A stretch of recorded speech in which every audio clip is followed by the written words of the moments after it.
ഓം നമ ശിവായ. പ്രിയപ്പെട്ട എല്ലാ പ്രേക്ഷകർക്കും ശ്രീഭദ്ര ജ്യോതിഷത്തിലേക്ക് സ്വാഗതം. പുതുവർഷമായ 2025 ഓരോ നക്ഷത്രത്തിൽ ജനിച്ചവർക്കും ഉണ്ടാകാൻ സാധ്യതയുള്ള പൊതുഫലങ്ങളെക്കുറിച്ചാണ് നമ്മൾ ചർച്ച ചെയ്തുകൊണ്ടിരിക്കുന്നത്. ഇപ്പം വിശാഖം വരെയുള്ള നക്ഷത്രങ്ങളുടേത് കഴിഞ്ഞ അധ്യായം വരെ ചർച്ച ചെയ്ത് കഴിഞ്ഞു. അനിഴം നക്ഷത്രക്കാരുടെ ഫലമാണ് നമുക്ക് അടുത്തതായിട്ട് നോക്കാനുള്ളത്. അനിഴം നക്ഷത്രത്തിന് അനുരാധ എന്നാണ് സംസ്കൃതത്തിൽ അറിയപ്പെടുന്നത്. ജ്യോതിഷത്തിൽ അനുരാധ എന്നാണ് അറിയപ്പെടുന്നത്. അനിഴ നക്ഷത്രത്തിന് ഒരു പ്രത്യേകതയുണ്ട്. അതിൻ്റെ നക്ഷത്രദശാധിപൻ എന്ന് പറയുന്നത് ശനിയാണ്. അനിഴം വൃശ്ചികക്കൂറിൽ വരുന്നതുകൊണ്ട് രാശ്യാധിപൻ എന്ന് പറയുന്നത് ചൊവ്വയാണ്. അപ്പോൾ ഈ ശനിയുടെയും ചൊവ്വയുടെയും ഗുണങ്ങൾ ദോഷങ്ങളും ഒന്നിച്ച് പ്രകടമാക്കുന്ന സ്വഭാവമാണ് ഈ അനിഴം നക്ഷത്രക്കാർക്ക് ഉള്ളത്. അവർക്ക് ജീവിതത്തിലെ ഒരുപാട് വിപരീത പരിസ്ഥിതികളെ നേരിട്ട് മുന്നോട്ട് പോകേണ്ടി വരുന്ന ഒരവസ്ഥയാണ് ഉള്ളത്. എപ്പോഴും മത്സരിച്ച് മുന്നേറേണ്ട ഒരു അവസ്ഥയായിരിക്കും. കുടുംബത്തിലാണെങ്കിലും ജോലിയിലാണെങ്കിലും പഠനകാലത്താണെങ്കിലും എല്ലാം മത്സരങ്ങളുടെ ഒരു ലോകത്തായിരിക്കും അവരുടെ ജീവിതം. ഒരുപാട് പേരോട് ഫൈറ്റ് ചെയ്ത് തന്നെ മുന്നോട്ട് പോകണം. പക്ഷേ എന്നാൽ പോലും സഹജീവികളോട് വിരോധമൊന്നും കാണിക്കാതെ സമാധാനപരമായിട്ട് മുന്നോട്ട് പോകാനാണ് അവർക്ക് ഇഷ്ടം. പക്ഷേ അതുകൊണ്ട് ഈ സമരം ചെയ്ത് തന്നെ മുന്നോട്ട് പോകുന്നതുകൊണ്ട് അവർക്കെപ്പോഴും ഏതൊരു സാഹചര്യത്തെ നേരിടാനുള്ള ഒരു മനക്കരുത്ത് ഉണ്ടായിരിക്കും എന്നുള്ള ഒരു ഗുണവും ഉണ്ട്. കാരുണ്യം ഉണ്ട് താൻ. ഇത്രയൊക്കെ ഉള്ള ആളുകളുണ്ടെങ്കിലും ചുറ്റുപാടും ഉണ്ടെങ്കിലും അവരോടൊക്കെ ഒരു കാരുണ്യം കാണിക്കാൻ ഇവർക്ക് സാധിക്കും. നല്ലൊരു മനസ്സവർക്ക് ഉണ്ട്. പക്ഷേ മത്സരത്തിൽ വിട്ടുകൊടുക്കുകയൊന്നുമില്ല, തോൽവിയൊന്നും സമ്മതിക്കില്ല. പക്ഷേ ഒരു വിഷാദാത്മകത്വം എപ്പോഴും അവരുടെ ജീവിതത്തിൽ ഉണ്ടായിരിക്കും. ഇവരെ എപ്പോഴും ഒരുപാട് ചിന്തകളിലാണ്. ഭാവിയെക്കുറിച്ചും അതുപോലെ തന്നെ നല്ലൊരു ജീവിതം കെട്ടിപ്പടുക്കുന്നതിനെക്കുറിച്ചൊക്കെയുള്ള ചിന്തകളിലാണ് അവർ മുന്നോട്ട് പോകുന്നത്. ഇവർക്ക് സ്വന്തം സഹോദരങ്ങളുമായിട്ട് പോലും പലപ്പോഴും മത്സരിക്കേണ്ട അവസ്ഥ കുടുംബത്തിൽ ഉണ്ടാകും. ചിലപ്പോൾ മാതാപിതാക്കളുമായിട്ട് മത്സരിക്കേണ്ടി വരും. അങ്ങനെ പല രീതിയിലാണ് അവരുടെ ഒരു ലൈഫ് സ്റ്റൈൽ അങ്ങനെയാണ്. അതിൻ്റെ കാരണം ഇതാണ്, ചൊവ്വയും ശനിയും ഒന്നിച്ചു വന്നിരിക്കുന്നതുകൊണ്ടാണ്. പിന്നെ ഏതൊരു പരിസ്ഥിതിയിലാണെങ്കിലും അവർ അടുക്കും ചിട്ടയുമായിട്ട് കാര്യങ്ങൾ കൊണ്ടുപോകാൻ പരമാവധി ശ്രമിക്കുന്നതാണ്. പക്ഷേ ഇവർക്കൊരു പ്രത്യേകതയുണ്ട്. അവരങ്ങനെ വിട്ടുകളയുകയില്ല. തന്നോട് ദ്രോഹം ചെയ്തവരോട് അവർ സമയം കിട്ടുമ്പോൾ അതിനൊരു തക്ക മറുപടി കൊടുക്കുന്നതുമാണ്. ദൃഢനിശ്ചയമുള്ള ആൾക്കാരാണ്. ഏതൊരു കാര്യത്തിൽ ഇടപെട്ടാലും അത് നല്ല രീതിയിൽ പൂർത്തിയാക്കണമെന്ന് ആഗ്രഹിക്കുന്നവരുമാണ്. പലപ്പോഴും തടസ്സങ്ങൾ നേരിടേണ്ടി വരും എന്നുള്ളൊരു പ്രത്യേകതയും ഇവർക്ക് ഉണ്ട്. ബിസിനസ് കാര്യങ്ങളിലാണെങ്കിലും ഔദ്യോഗിക കാര്യങ്ങളിലാണെങ്കിലും ഭരണ സാരഥിയായിട്ടിരിക്കുമ്പോഴാണെങ്കിലും അവർക്ക് ശോഭിക്കാൻ സാധിക്കുന്നതാണ്. മേലധികാരികൾക്ക് വളരെ ഇഷ്ടമായിരിക്കും. നല്ല പെരുമാറ്റവും പിന്നൊരു കാരുണ്യം എപ്പോഴും ഉള്ളിലുള്ളത് എല്ലാവർക്കും ഇഷ്ടപ്പെടുന്ന ഒരു പെരുമാറ്റമായിരിക്കും. പക്ഷേ ഇവരുടെ ഒരു ശുദ്ധഗതി അവർക്ക് പലപ്പോഴും ദോഷമാകാറുണ്ട്. എന്ന് പറഞ്ഞാൽ വീട്ടിലുള്ളവർ തന്നെ പലപ്പോഴും അത് മുതലെടുക്കും. സ്വന്തം പ്രവൃത്തിയുടെ ഒരു പൂർണ്ണ ഫലം അവർക്ക് കിട്ടുകയില്ല. അത് പലരും അതിൻ്റെ പങ്ക് പറ്റുന്നു എന്നുള്ളതാണ്. ഇവരെ ആവേശപൂർവ്വം പല കാര്യങ്ങളും ചെയ്യും. മറ്റുള്ളവർ അതിൻ്റെ ഫലത്തിലൊരു പങ്ക് കൊണ്ടുപോകും. മുഴുവനല്ല എന്നാൽ പോലും ഈശ്വരഭക്തി ഉള്ളവരാണ്. പലപ്പോഴും കളിപ്പിക്കപ്പെട്ടു അല്ലെങ്കിൽ വഞ്ചിക്കപ്പെട്ടു എന്നൊക്കെ അറിഞ്ഞാലും അവരോട് പ്രതികാരം ചെയ്യും. എങ്കിൽ പോലും വലിയൊരു ഫൈറ്റിലേക്ക് അത് കൊണ്ടുപോകാതെ കൈകാര്യം ചെയ്യാനൊരു ശേഷിയുണ്ട്. പൊതുവെ ലഹരി പദാർത്ഥങ്ങളോട് ആർത്തിയൊന്നും ഉണ്ടായിരിക്കുകയില്ല. പക്ഷേ കിട്ടിയാൽ ഉപയോഗിക്കും, അല്പം കഴിക്കുകയൊക്കെ ചെയ്യും. അത് ഒരു സ്വഭാവത്തിൻ്റെ ഭാഗമാണ്. അമിതമായ ആസക്തിയൊന്നും ഉണ്ടാവില്ല. മാതാവിൽ നിന്നും പിതാവിൽ നിന്നും ഇവർക്ക് ഗുണാനുഭവങ്ങൾ വളരെ കുറവായിരിക്കും. പൂർണ്ണമായിട്ട് അത് അനുഭവിക്കാനുള്ള യോഗം അവർക്ക് പലപ്പോഴും കാണാറില്ല. സ്വദേശം വിട്ട് പുറത്തുപോയി ജോലി ചെയ്യേണ്ട അവസ്ഥയിലായിരിക്കും പലരും. ബന്ധുക്കളിൽ നിന്നൊക്കെ അകന്നു നിൽക്കേണ്ട സാഹചര്യം ഉണ്ടാകും. ദാമ്പത്യ ജീവിതം പൊതുവെ തൃപ്തികരമായിരിക്കും. സന്താനങ്ങൾ നല്ല മിടുക്കരായിരിക്കും അനിഴ നക്ഷത്രക്കാരുടെ. അപ്പോൾ ഇതൊക്കെയാണ് നമുക്ക് പൊതുവായി അവരുടെ ഒരു സ്വഭാവം.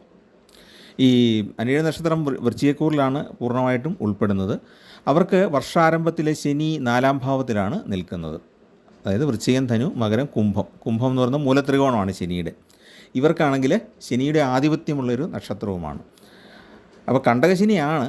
കുടുംബത്തിൽ കുറച്ച് വിഷമതകളും മാതാവിനൊരല്പം ബുദ്ധിമുട്ടൊക്കെ ഉണ്ടാകാൻ സാധ്യതയുണ്ട്. ആരോഗ്യ പ്രശ്നങ്ങളൊക്കെ ഉണ്ടായേക്കാം. പക്ഷേ ശനിക്ക് ഒരു സ്വാധീനം ഈ അനിഴ നക്ഷത്രക്കാരിൽ ഉള്ളത് കൊണ്ടും ഈ കുംഭം എന്ന് പറയുന്നത് ശനിയുടെ മൂലത്രികോണ ക്ഷേത്രമായതുകൊണ്ടും ദ്രോഹമൊന്നും ഉണ്ടാവുകയില്ല, വലിയ ദുരിതങ്ങളൊന്നും ഉണ്ടാകുകയില്ല.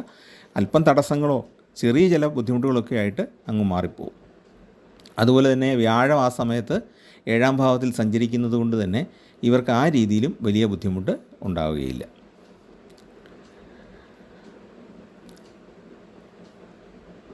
വ്യാഴം ഇപ്പം വർഷാരംഭത്തിൽ സഞ്ചരിക്കുന്നത് ഇടവൻ രാശിയിലാണ്, അതായത് വൃശ്ചിക കൂറുകാരുടെ 7ാം ഭാവത്തിലാണ്. അതുകൊണ്ട് ആ 7ലെ വ്യാഴത്തിൻ്റെ ഗുണഫലങ്ങളും അതുപോലെ തന്നെ ശനി ഇവർക്ക് ഒരു പരിധിവരെയെങ്കിലും അനുകൂലമായിട്ട് വരുന്നത് കൊണ്ടുമാണ് ബുദ്ധിമുട്ടില്ല എന്ന് പറയുന്നത്. അപ്പോൾ സാമാന്യം മുന്നേറ്റം ഉണ്ടാക്കാൻ വർഷത്തിൻ്റെ ആദ്യ ഭാഗത്തൊക്കെ കഴിയുന്നതാണ്. വിദ്യാർത്ഥികൾക്ക് നല്ല പഠന മികവ് പ്രകടിപ്പിക്കാൻ സാധിക്കും. അതുപോലെ ജോലി അന്വേഷിക്കുന്നവർക്ക് നല്ല ജോലികൾ തന്നെ കിട്ടാനായിട്ട് സാധ്യതയുണ്ട്. സൂര്യനും വ്യാഴമൊക്കെ ജനിച്ച സമയത്ത് അനുകൂലമായിട്ടാണ് നിൽക്കുന്നതെങ്കിൽ സർക്കാർ ജോലിക്കുള്ള അർഹതയും ഉണ്ട്. സൂര്യനും വ്യാഴവും മോശാവസ്ഥയിലാണെങ്കിൽ, നീചാവസ്ഥയിലോ അല്ലെങ്കിൽ അവ പാപഗ്രഹങ്ങളുമായിട്ട് ചേർന്നൊക്കെയോ ആണ് നിൽക്കുന്നതെങ്കിൽ മാത്രമേ സർക്കാർ ജോലിയിൽ നിന്ന് മാറിപ്പോവുള്ളൂ. ഇല്ലെങ്കിൽ സർക്കാർ ജോലിയോ അല്ലെങ്കിൽ പൊതുമേഖലാ സ്ഥാപനങ്ങളിൽ ജോലിയൊക്കെ കിട്ടാനായിട്ട് സാധ്യതയുണ്ട്. വ്യാഴം 7ൽ നിൽക്കുന്ന സമയത്ത് കൂട്ടുകച്ചവടത്തിലൂടെ ലാഭവിഹിതം ലഭിക്കാനായിട്ട് യോഗമുണ്ട്. പഠനം, തൊഴിൽ, ബിസിനസ് ഇവയെല്ലാം നല്ല രീതിയിൽ കൈകാര്യം ചെയ്യാൻ സാധിക്കും. വിദേശയാത്രകൾ ചെയ്യാൻ ആഗ്രഹിക്കുന്നവർക്ക് അത് സാധിക്കും ഈ വർഷം. പ്രണയിക്കുന്ന അനിഴ നക്ഷത്രക്കാരെ സംബന്ധിച്ച് അവർക്ക് പ്രണയ സാഫല്യം, അതായത് ആ സ്നേഹബന്ധം നല്ല രീതിയിൽ മുന്നോട്ട് കൊണ്ടുപോകാനായിട്ട് സാധിക്കുന്നതാണ്. അതുപോലെ തന്നെ ഭാര്യാഭർത്താക്കന്മാർക്കിടയിലും സ്നേഹബന്ധം ദൃഢമാകുന്നതാണ്. ഇതെല്ലാം വർഷാദ്യമാണ് നമുക്ക് പ്രതീക്ഷിക്കാൻ കഴിയുന്നത്. എന്നാൽ ഈ മാർച്ച് അവസാനമാകുമ്പോഴത്തേക്കും 4ാം ഭാവത്തിലെ കണ്ടകശനി മാറും, അത് 5ാം ഭാവത്തിലേക്ക് പോകും. അപ്പോൾ 4ൽ നിന്ന് ശനി മാറുമ്പോൾ കണ്ടകശനിയുടെ അവസ്ഥ മാറും. കുംഭത്തിൽ നിന്ന് ശനി മീനത്തിലേക്ക് മാറും. അപ്പം 5ൽ ശനി എന്ന് പറയുന്നത് അത്ര ഗുണകരമല്ല എങ്കിൽ പോലും കണ്ടകശനി മാറുന്നു. മനക്ലേശം മാറുന്നതാണ്, അതായത് മനസ്സിൽ ഈ ചിന്ത ഉണ്ടാകുന്ന ആകുലതകളുണ്ടല്ലോ, അതിൽ നിന്നൊക്കെ ഒരു മോചനം ലഭിക്കും. പക്ഷേ ഈ ഭാഗ്യത്തിന് അല്പം കുറവുണ്ടാകും, കുടുംബസുഖത്തിന് ഭംഗമുണ്ടാകും. വിദ്യാർത്ഥികളെയൊക്കെ സംബന്ധിച്ചാണെങ്കിൽ പഠനത്തിലൊരു അല്പം ബുദ്ധിമുട്ടുകളൊക്കെ ഈ സമയത്ത് അനുഭവപ്പെടും. പക്ഷേ ശനി മീനത്തിലേക്ക് വരുന്നത് വ്യാഴത്തിൻ്റെ ക്ഷേത്രത്തിലേക്കാണ്. ശനിയുടെ സമഗ്രഹമാണ് വ്യാഴം. അതുകൊണ്ട് തന്നെ ശത്രു ക്ഷേത്രത്തിലോട്ടൊന്നും അല്ലല്ലോ ശനി പോകുന്നത്. അതുകൊണ്ട് തന്നെ ശനിയുടെ കുറേ ആനുകൂല്യങ്ങൾ, കൃഷിയിൽ നിന്നുള്ള ധനലാഭം, വ്യാപാരങ്ങളിൽ നിന്നുള്ള ധനലാഭമൊക്കെ ഈ സമയത്ത് കിട്ടുന്നതുമാണ്. ഈ പഠനത്തിലെ അതായത് കർമ്മരംഗത്ത് ഒക്കെ ഉണ്ടാകുന്ന ചെറിയ ചെറിയ തടസ്സങ്ങളാണ് ഈ സമയത്ത് ഉണ്ടാക്കുന്നത്. ഭാഗ്യം ഒരല്പം കുറയുകയും ചെയ്യും. വർഷമധ്യം കഴിയുമ്പോൾ ഒരു കുറച്ച് ബുദ്ധിമുട്ടുള്ള സമയം വരും. കാരണം വ്യാഴം 8ാം ഭാവത്തിലേക്ക് മാറും, അഷ്ടമ വ്യാഴം എന്നുള്ള അവസ്ഥയിലേക്ക് മാറും. അതായത് മെയ് 14-ാം തീയതി ആകുമ്പോഴത്തേക്കും വ്യാഴം ഇടവത്തിൽ നിന്ന് മിഥുനത്തിലേക്ക് മാറും. അപ്പോൾ ഈ സമയത്ത് സാമ്പത്തിക ഇടപാടുകളിൽ അതീവ ശ്രദ്ധ പുലർത്തേണ്ടതുണ്ട്. വ്യാഴമാറ്റം ഒട്ടും ഹിതകരമല്ലാത്തൊരു ഭാവത്തിലേക്കാണ്. അതുകൊണ്ട് തന്നെ വലിയ മുതൽ മുടക്കിയുള്ള വ്യാപാരങ്ങൾ ആരംഭിക്കുന്നത് ഉചിതമല്ല. വ്യാപാരമാണെങ്കിലും വ്യവസായമാണെങ്കിലും കമ്മീഷൻ ഏജൻസി ബിസിനസ്സൊക്കെ ആണെങ്കിലും ഈ സമയത്ത് ആരംഭിക്കേണ്ട എന്ന് വെക്കുന്നതാണ് നല്ലത്. അതുപോലെ തന്നെ പിടിവാശി കാണിക്കാൻ സാധ്യതയുണ്ട് ഈ സമയത്ത്. പല കാര്യങ്ങളിലും താൻ പിടിച്ച മുയലിന് കൊമ്പ് മൂന്നെന്നുള്ള രീതിയിൽ ഒരു പിടിവാശി കാണിക്കാനായിട്ട് സാധ്യതയുണ്ട്. അതുകൊണ്ട് തന്നെ ശത്രുക്കളെ സൃഷ്ടിക്കാനും ഈ സമയത്ത് സാധ്യതയുണ്ട്. സാമ്പത്തികമായിട്ട് അച്ചടക്കം പുലർത്തേണ്ടത് ആവശ്യമാണ്. ചിലവൊക്കെ കുറയ്ക്കണം. മറ്റൊന്ന്, നമ്മുടെ എല്ലാ ചിലവുകൾക്കും കണക്കുകളൊക്കെ കൃത്യമായിട്ട് എഴുതി വെക്കണം. അനാവശ്യമായിട്ട് കടം വാങ്ങിക്കുകയോ കടം കൊടുക്കുകയോ ചെയ്യരുത്. അതുപോലെ മറ്റുള്ളവർക്ക് വേണ്ടി ജാമ്യം നിൽക്കുന്നതൊക്കെ ഈ സമയത്ത് ഒഴിവാക്കണം. അപവാദങ്ങളും ആരോപണങ്ങളും ഒക്കെ നേരിടാനായിട്ട് ഈ വ്യാഴം 8ൽ പോകുന്ന സമയത്ത് സാധ്യതയുണ്ട്. എന്നാൽ അതേ സമയത്ത് കർമ്മമണ്ഡലങ്ങളിൽ നിന്നും സാമാന്യമായ സാമ്പത്തിക ഗുണം കിട്ടുകയും ചെയ്യും. സാമ്പത്തികം തീരെ മോശമല്ല, സാമ്പത്തിക ഇടപാടുകളാണ് സൂക്ഷിക്കേണ്ടത്. പണത്തിൻ്റെ വരവ് അത്ര ബ്ലോക്കാകുകയില്ല. ചെറിയ സംരംഭങ്ങളും കരാർ പണികളും ഒക്കെ ചെയ്യുന്ന ആളുകൾക്ക് നല്ല ധനലാഭം കിട്ടുന്നതാണ്. തൊഴിൽ തേടുന്നവർക്ക് ജോലി കിട്ടും. പക്ഷേ കുറച്ച് ദൂരെ ആയിരിക്കും. പ്രതീക്ഷിച്ച നിലവാരമുള്ള ജോലി ആകണമെന്നില്ല, അത്രയും ശമ്പളമൊന്നും ഉണ്ടാകണമെന്നില്ല. എങ്കിൽ പോലും ധനലാഭം ഈ സമയത്തും ഉണ്ടായിക്കൊണ്ടിരിക്കും. അല്പം ദൂരദിക്കിലാണെങ്കിലും ജോലി കിട്ടും. ജീവിത ചെലവിന് വർധനവ് കൂടുതലായിരിക്കും. നിസ്സാരമെന്ന് കരുതിയ പല കാര്യത്തിനും കൂടുതൽ പ്രാവശ്യം ശ്രമിക്കേണ്ട അവസ്ഥയും ഉണ്ടാകാം. 2-3 തവണ ശ്രമിച്ചാലായിരിക്കും കാര്യം സാധിച്ചു കിട്ടുന്നത്. പിന്നെ നമ്മുടെ വ്യവസായത്തിലും വ്യാപാരത്തിലുമൊക്കെ ചെറിയൊരു മാന്ദ്യമൊക്കെ ഉണ്ടാകാം. പക്ഷേ പണം വന്നുകൊണ്ടിരിക്കും, അത് മറ്റൊരു പ്രത്യേകതയാണ്. ചെറിയ തോതിലാണെങ്കിലും പൈസ എപ്പോഴും നമ്മുടെ കയ്യിലേക്ക് വന്നുകൊണ്ടിരിക്കും. ശ്രദ്ധിക്കേണ്ട ഒരു കാര്യം, ഒന്ന് സാമ്പത്തികമായ കാര്യങ്ങൾ കടം കൊടുക്കാതിരിക്കുക, കഴിയുന്നതും കടം വാങ്ങിക്കാതെയും ഇരിക്കുക. ബാങ്കിൽ നിന്ന് ലോൺ എടുക്കുന്നതല്ല ഉദ്ദേശിച്ചത്, വ്യക്തികൾ തമ്മിൽ, കാരണം അത് പിണക്കത്തിലേക്ക് പിന്നീട് എത്തിച്ചേരാനൊരു സാധ്യതയുണ്ട്. അതുപോലെ തന്നെ ചീത്ത കൂട്ടുകെട്ടുകളിൽ നിന്നൊക്കെ ഒഴിഞ്ഞു നിൽക്കുക, മോശപ്പെട്ട കൂട്ടുകെട്ടുകളിൽ നിന്ന് ഒഴിഞ്ഞു നിൽക്കുക. നേരത്തെ പറഞ്ഞ പോലെ വ്യാഴം 8ാം ഭാവത്തിലേക്ക് പോകുമ്പോൾ അപവാദങ്ങളും ആരോപണങ്ങളും നേരിടാനുള്ള ഒരു യോഗം വരുന്നുണ്ട്. അതുകൊണ്ട് തന്നെ ഈ കൂട്ടുകെട്ടുകളിൽ, അതായത് നമ്മുടെ സുഹൃത്തുക്കളിൽ ആരെങ്കിലും ഒരു മോശം കാര്യം ചെയ്താൽ നമ്മളെക്കൂടെ അത് ഒരു തരത്തിലെങ്കിൽ ബാധിക്കും. അതുകൊണ്ടാണ് ഇത് പറയുന്നത്. പിന്നെ കടബാധ്യത തീർക്കാനായിട്ട് ഉദ്ദേശിച്ചിറങ്ങുന്നവർക്ക് ആഭരണമോ അല്ലെങ്കിൽ പൈതൃകമായിട്ട് കിട്ടിയ സ്ഥലമൊക്കെ വിൽക്കേണ്ട അവസ്ഥയും ഉണ്ടായേക്കാം. കുടുംബാംഗങ്ങളുടെ പിന്തുണ പൂർണ്ണമായും ലഭിക്കുകയില്ല എന്നുള്ളൊരു പ്രത്യേകതയും ഈ സമയത്ത് ഉണ്ട്. 5ലാണ് നമുക്ക് ഇത് വരുന്നത്, ശനി വരുന്നത്. അതുപോലെ തന്നെ വ്യാഴം 8ലേക്കും വരുന്നു. അപ്പം വർഷമധ്യത്തിന് ശേഷം, വർഷത്തിൻ്റെ പകുതി കഴിഞ്ഞാൽ പിന്നെ ശനിയും വ്യാഴവും അത്ര ഗുണകരം ആയിട്ട് വരുന്നില്ല. ഇപ്പോൾ ശനി 5ലാണ്. 5ലെ ശനി എന്ന് പറയുന്നത് ഭാഗ്യം കുറയ്ക്കുമെന്നേ ഉള്ളൂ, ധനം ബ്ലോക്ക് ചെയ്യല. പിന്നെ കടബാധ്യത കുറച്ച് തീർക്കാനും അത് സഹായിക്കും. പക്ഷേ ഈ പറഞ്ഞ പോലെ തന്നെ വ്യാഴം അഷ്ടമത്തിൽ പോകുന്നതാണ് കൂടുതൽ ദോഷകരമായിട്ട് വരുന്നത്. അപ്പോൾ അതൊന്ന് ശ്രദ്ധിക്കുക, എല്ലാ കാര്യങ്ങളിലും ശ്രദ്ധ പുലർത്തുക, സാമ്പത്തിക കാര്യങ്ങളിൽ പ്രത്യേകമായിട്ടൊരു ശ്രദ്ധ പുലർത്തുക. അത് ദമ്പതിമാർ രണ്ടുപേരും ശ്രദ്ധിക്കുക. ഇനി നമുക്ക് അനിഴം നക്ഷത്രക്കാർ ചെയ്യേണ്ട വഴിപാടുകളെപ്പറ്റി നോക്കാം. അവർ പ്രധാനമായിട്ട് ശ്രദ്ധിക്കേണ്ടത് സൂര്യദശ, ചൊവ്വാദശ, കേതുർദശ, ഈ 3 ദശാകാലങ്ങളാണ് ജീവിതത്തിൽ ശ്രദ്ധിക്കേണ്ടത്. അനുകൂലമല്ലാത്ത 3 കാലങ്ങൾ. അപ്പോൾ ഇതിലേതെങ്കിലും ഒരു ദശാകാലമാണ് ഇപ്പോൾ നിങ്ങൾക്കുള്ളതെങ്കിൽ മഹാദേവനെയും പ്രാർത്ഥിക്കണം, ശാസ്താവിനും വേണ്ട വഴിപാടുകൾ ചെയ്യണം. ശാസ്താവിന് നീരാഞ്ജനം, കറുത്ത പട്ട് എന്നിവ സമർപ്പിക്കുന്നത് ഈ സമയത്ത് ഗുണകരമാണ്. വീടുകളിൽ എള്ളുതിരി കത്തിച്ച് പ്രാർത്ഥിക്കുന്നതും നല്ലതാണ്. അതുപോലെ എള്ളു പായസം, മാസത്തിലെ ആദ്യ ശനിയാഴ്ച നീരാഞ്ജനം, നെയ്വിളക്കൊക്കെ സമർപ്പിക്കുക, ശംഖുപുഷ്പം കൊണ്ട് അർച്ചന ചെയ്യുക. ഇതൊക്കെ നമുക്ക് ഓരോരോ പ്രത്യേക കാര്യങ്ങൾക്ക് വേണ്ടിയിട്ട് ശാസ്താവിന് ചെയ്യാവുന്ന വഴിപാടുകളാണ്. അതുപോലെ തന്നെ രാശിനാഥനായ ചൊവ്വയുടെ ദേവതകളെ പ്രീതിപ്പെടുത്തുന്ന കർമ്മങ്ങളും ചെയ്യാവുന്നതാണ്.